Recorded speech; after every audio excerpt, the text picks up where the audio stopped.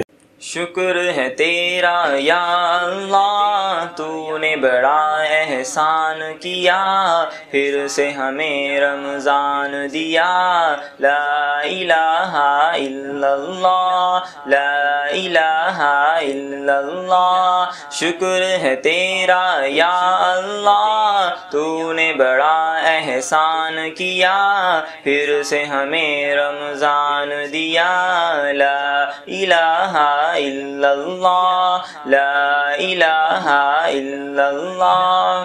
عشرۂ رحمت آتا ہے، ہر چہرہ کھل جاتا ہے، بند شیطان ہو جاتا ہے، خلد کا در کھل جاتا ہے۔ عشرۂ رحمت آتا ہے، ہر چہرہ کھل جاتا ہے، بند شیطان ہو جاتا ہے، خلد کا در کھل جاتا ہے۔ اپنے دلوں کو صاف کرو، سب کی خطائیں معاف کرو، ہے فرمان رسول اللہ۔ لا الہ الا اللہ، لا الہ الا اللہ۔ شکر ہے تیرا یا اللہ، تو نے بڑا احسان کیا، پھر سے ہمیں رمضان دیا۔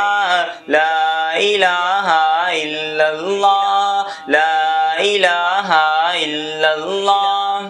سحری و افطاری کے گھر گھر دسترخوان سجے، نور کلام الہی سے مومن کا ایمان سجے۔ سحری و افطاری کے گھر گھر دسترخوان سجے، نور کلام الہی سے مومن کا ایمان سجے۔ ہے رب کا فرمان سنو، روزہ رکھو، قرآن پڑھو، اور زکوٰۃ کو کر دو ادا۔ لا الہ الا اللہ، لا الہ الا اللہ۔ شکر ہے تیرا یا اللہ، تو نے بڑا احسان کیا، پھر سے ہمیں رمضان دیا۔ لا الہ الا اللہ، لا الہ الا اللہ۔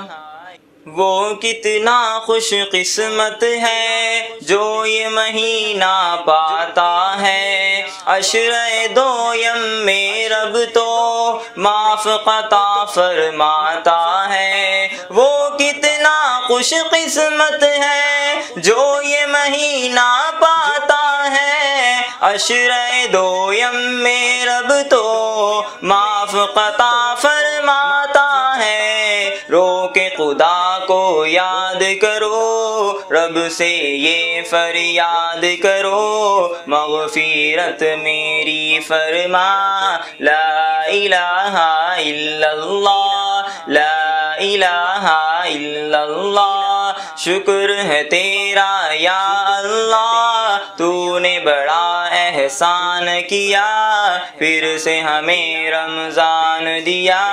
لا الہ الا اللہ، لا الہ الا اللہ۔ اس میں جہنم سے دیکھو رب آزاد ہے فرماتا، اس پہ یقین رکھ لے کامل، کیوں ہے بھلا تو گھبراتا؟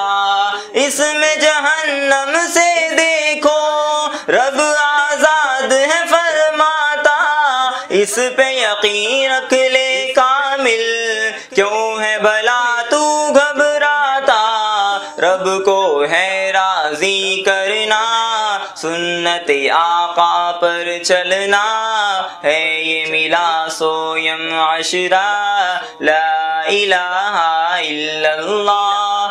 ماہ مبارک میں مولا تیرے در پر میں آؤں، عرض یہ میرے دل کی ہے، کاش مقام یہ پا جاؤں۔ ماہ مبارک میں مولا تیرے در پر میں آؤں، عرض یہ میرے دل کی ہے، کاش مقام یہ پا جاؤں۔ تیرے حبیب کے قدموں میں مولا میں مدفن پاؤں، ورد زباں ہو یہ کلمہ لا الہ الا اللہ، لا الہ الا اللہ۔ شکر ہے تیرا یا اللہ، تو نے بڑا احسان کیا، پھر سے ہمیں رمضان دیا، لا الہ الا اللہ،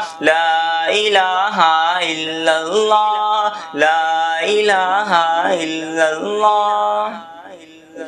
techy sky software development and training centre Nanded کا ایک ایسا ادارہ ہے جہاں پر job oriented software development کے کورسز کی تعلیم دی جاتی ہے۔ پچھلے 1.5 سالوں میں یہاں سے سافٹ ویئر ڈیولپمنٹ کی ٹریننگ حاصل کرنے والے 50 طلبہ نے Infosys, Wipro, T C S, red bytes اور فلپ کارٹ جیسی مشہور و معروف کمپنیوں میں بہترین پوزیشن کی جاب حاصل کی ہے۔ ان میں full stack developer, back end developer, front end developer اور جاوا ڈیولپر جیسی پوسٹ حاصل کرنے والے طلبہ کے نام شامل ہے۔ ٹیکی اسکائی میں قابل اور تجربہ کار ٹرینرز کی رہنمائی میں دی جا رہی ہے تعلیم۔ نئی بیچ کا آغاز رمضان کے فوری بعد یعنی 26 اپریل سے ہو رہا ہے۔ اس کے لیے رجسٹریشن کا عمل جاری ہے، جلدی کیجیے، نشستیں محدود ہے۔ مزید تفصیلات کے لیے ہمارا پتہ ہے techy sky software development and training centre, روبرو واٹر ٹینک، نزد ورکشاپ کارنر، ناندیڑ۔ میرا قرآن ہے میرا منصور، میرا قرآن ہے میرا منصور، میرا قرآن ہے میرا منصور۔ السلام علیکم ناظرین، قرآن مجید کا پیغام عمل مصنف محی الدین غازی صاحب کی کتاب سے 16ویں پارے کا خلاصہ لے کر ہم آپ کی خدمت میں حاضر ہیں۔ اعوذ باللہ من الشیطان الرجیم، بسم اللہ الرحمن الرحیم۔ قال علم اقل لك انك لن تستطيع معي صبرا۔ علم سے صبر پیدا ہوتا ہے اور صبر سے کامیابی ملتی ہے۔ علم سے اطمینان حاصل ہوتا ہے اور زندگی کی سعادت کے لیے اطمینان ضروری ہے۔ علم حاصل کرنے کا سفر جاری رکھو۔ ذوالقرنین کو اللہ نے اقتدار عطا کیا تو وہ انسانوں کی خدمت کے سفر پر نکل گئے، کہیں ظالموں کی سرکوبی کی، کہیں لوگوں کے لیے سر چھپانے کا انتظام کیا اور کہیں فولادی دیوار کھڑی کر کے لوگوں کو غارت گروں کی غارت گری سے محفوظ کر دیا۔ اللہ والے بندے حکومت اور اقتدار کا حق اسی طرح ادا کرتے ہیں۔ زندگی بھر کی محنتوں کو ضائع نہ ہونے دو۔ جو لوگ اللہ کی آیتوں اور آخرت کا انکار کرتے ہیں ان کے سارے اعمال اکارت جائیں گے۔ وہ سمجھتے ہیں کہ سب کچھ ٹھیک کر رہے ہیں، جبکہ ان کی ساری صحیح و جہد دنیا کی زندگی میں گم ہو کر رہ جاتی ہے۔ ہوش سے کام لو، اللہ کی کتاب پر ایمان لاؤ اور نیک کام کرو۔ جنت الفردوس کی نعمتیں تمہارے انتظار میں ہیں۔ زکریا کے واقعے سے سیکھو کہ اللہ سے کیا مانگا جاتا ہے اور کس طرح مانگا جاتا ہے، اور جب اللہ سے مانگا جائے تو اس کی رحمت کس طرح برستی ہے۔ اللہ سے مانگو تو اسباب و وسائل کو مت دیکھو، بلکہ اللہ کی بے پناہ قدرت و مشیت کو سامنے رکھو۔ حالات کتنے ہی ناسازگار ہوں اور اسباب کتنے ہی ناپید ہوں، اللہ سے مانگنے میں جھجک نہ محسوس کرو۔ اللہ کی تم پر نوازش ہو تو اسے معمولی بات سمجھ کر نظر انداز نہ کرو۔ یہ سوچو کہ کتنے خصوصی اہتمام کے ساتھ اللہ نے تم پر نوازش کی ہے، اور پھر خوب خوب شکر ادا کرو، صبح و شام اللہ کی تسبیح کرو، دوسروں کو بھی اس کی تلقین کرو، یحییٰ جیسے صالح اور سعادت مند بنو، اللہ کی کتاب کو مضبوطی سے تھام لو، اللہ سے حکمت و بصیرت کی دعا مانگو، دردمندی، غمخواری، پاکیزگی اور پرہیزگاری کو اپنا شیوا بناؤ، والدین کے ساتھ محبت و وفاداری کا حق ادا کرو، نہ طاقت پر گھمنڈ کرو اور نہ نافرمانی کی راہ پکڑو، مریم سے پاکیزگی اور پاک دامنی کا سبق سیکھو، ان کے نزدیک پاک دامنی زندگی سے بھی زیادہ قیمتی شے تھی، عیسیٰ سے عبودیت سیکھو، اللہ کے بندے ہونے کا اعلان کرو اور زندگی بھر نماز اور زکوٰۃ کی پابندی کرو، والدین کا حق ادا کرو، سرکشی اور سینہ زوری کا رویہ مت اپناؤ، اعلان کرو کہ اللہ میرا رب بھی ہے اور تمہارا بھی رب ہے، صرف اسی کی عبادت کرنا صحیح اور سیدھا راستہ ہے۔ ابراہیم سے محبت و دل سوزی سیکھو، کتنی نرمی اور کیسی محبت کے ساتھ اپنے باپ کو توحید کی دعوت دی، باپ نے دھمکیاں دی تو بھی وہ ادب سے سنی اور آخر تک اپنی محبت و دل سوزی پر قائم رہے۔ اللہ اپنے سچے بندوں کو ضائع نہیں ہونے دیتا۔ ابراہیم نے اللہ کی خاطر اپنی قوم سے اور قوم کے دیوتاؤں سے دوری اختیار کی تو اللہ نے انہیں نہایت صالح اولاد سے نوازا، انہیں نبوت کا تاج پہنایا اور ان پر اور ان کی اولاد پر رحمتوں کا مہ برسایا، اور ان سب کو رہتی دنیا تک کے لیے سچی اور اونچی ناموری عطا کی۔ اسماعیل کی سیرت سے سبق لو، وہ وعدے کے سچے تھے، اپنے گھر والوں کو نماز اور زکوٰۃ کی تلقین کرتے تھے، رب کی خوشنودی حاصل ہو جائے بس یہی ان کی زندگی کا مقصد تھا۔ یہ وہ لوگ ہیں جن پر اللہ نے خصوصی انعام کیا ہے، ان کا حال یہ تھا کہ جب انہیں اللہ کی آیتیں سنائی جاتی تو بے اختیار سجدے میں گر جاتے اور روتے روتے ان کی ہچکیاں بند جاتیں، لیکن بعد میں وہ لوگ آئے جنہوں نے نماز ضائع کر دی اور خواہشات کے بندے بن گئے۔ ایسے لوگوں کا انجام بہت برا ہوگا، لیکن اگر وہ توبہ کریں، ایمان اور حسن عمل سے آراستہ ہو جائیں تو ان کے لیے بھی رحمت و مغفرت کے دروازے کھلے ہوئے ہیں۔ یہ مت دیکھو کہ دنیا میں کون زیادہ شان و شوکت اور منصب و دولت والا ہے، یہ سوچو کہ آخرت میں کون شان و شوکت اور مقام و انعام والا ہوگا۔ جھوٹی امیدوں میں مت جیو، یہاں کا سب ٹھاٹ یہیں رہ جائے گا، نیکیاں آخرت تک ساتھ رہیں گی اور وہی آخرت میں کام آئیں گی۔ اپنے ایمان کی حفاظت کرو اور اچھے کام کرتے رہو، اللہ تمہیں ایسی جگہ رکھے گا جہاں محبت ہی محبت ہوگی۔ قرآن پاک رحمت کی کتاب ہے، اس میں ایسی کوئی بات نہیں جو بد نصیبی کا سبب ہو، یہ تو خوش نصیبی کا راستہ بتانے والی کتاب ہے۔ اس میں یاد دہانیاں اور نصیحتیں ہیں ان کے لیے جو اچھے انجام کی تمنا رکھتے ہیں اور برے انجام سے ڈرتے ہیں۔ اللہ کے سوا کوئی معبود نہیں، بس اللہ کی بندگی کرو، اللہ کی یاد کے لیے نماز پڑھو، قیامت آنے والی ہے، اس کی تیاری کرو۔ جو آخرت کو مانتے نہیں اور خواہشات کی پوجا کرتے ہیں وہ تمہیں نماز سے نہ روک دیں۔ ہر سرکش اور باقی کے پاس جاؤ، اسے نرمی سے سمجھاؤ، اس کے اندر اللہ کا خوف جگاؤ، بتاؤ کہ جو صحیح راستے پر چلے گا اس کے لیے سلامتی ہے اور جو حق سے منہ موڑے گا اس کے لیے سخت عذاب ہے۔ فرعونوں سے مت ڈرو، اللہ سے ڈرو، اللہ تمہارے ساتھ ہے۔ اللہ کی دعوت کے لیے نکلو تو اللہ سے دعا کرو، میرے رب میرا سینہ کھول دے، میرا کام آسان کر دے، میری زبان کی گرہ کھول دے، میری بات کو قابل فہم بنا دے، مجھے اس راستے میں رفیق و مددگار مہیا فرما دے۔ جادوگروں کا ایمان اور ان کی استقامت دیکھو۔ فرعون نے کہا تم سب کے ہاتھ پاؤں کٹوا کر کھجور کے تنوں میں کیلوں سے ٹھکوا دوں گا۔ جادوگروں نے کیسی عظیمت کا جواب دیا کہ ہمارے پاس روشن نشانیاں آ گئی ہیں، اب ہم ان کے اوپر تجھے ترجیح نہیں دے سکتے، جو کرنا چاہے کر لے، جو کچھ کرے گا اسی دنیا میں تو کرے گا، ہم تو اپنے رب پر ایمان لائے، اب ہمیں بس اسی کی فکر ہے کہ ہمارے گناہ معاف ہو جائیں، ہمیں مجرم بن کر اللہ کے پاس نہیں جانا ہے بلکہ مومن صالح بن کر جانا ہے۔ بنی اسرائیل کی تاریخ بڑی عبرتوں کی تاریخ ہے، اللہ نے کیسے بدترین ظالموں سے انہیں نجات دلائی، پھر کیسی کیسی نعمتوں سے نوازا، لیکن اس بدبختی کا کیا علاج کہ سب کچھ فراموش کر کے بچڑے کی عبادت کرنے لگے۔ جب اللہ کا خوف دل سے نکل جائے تو انسان کتنا اندھا ہو جاتا ہے اور کیسی پستی میں گر جاتا ہے۔ اللہ نے قرآن میں طرح طرح سے نافرمانی کے برے انجام سے ہوشیار کیا ہے تاکہ تمہارے اندر اللہ کی ناراضگی سے بچنے کی فکر پیدا ہو اور تمہاری غفلت دور ہو جائے۔ قرآن پاک کو اطمینان سے پڑھو اور دل میں زیادہ سے زیادہ علم کا شوق پیدا کرو۔ اللہ نے آدم کو نصیحت کی تھی، وہ نصیحت کو بھول گئے اور غلطی کر بیٹھے، تاہم آدم نے غلطی کا احساس ہوتے ہی معافی مانگی اور اللہ نے ان کی توبہ قبول کر لی، انہیں ہدایت سے نوازا اور اونچا مقام عطا کیا۔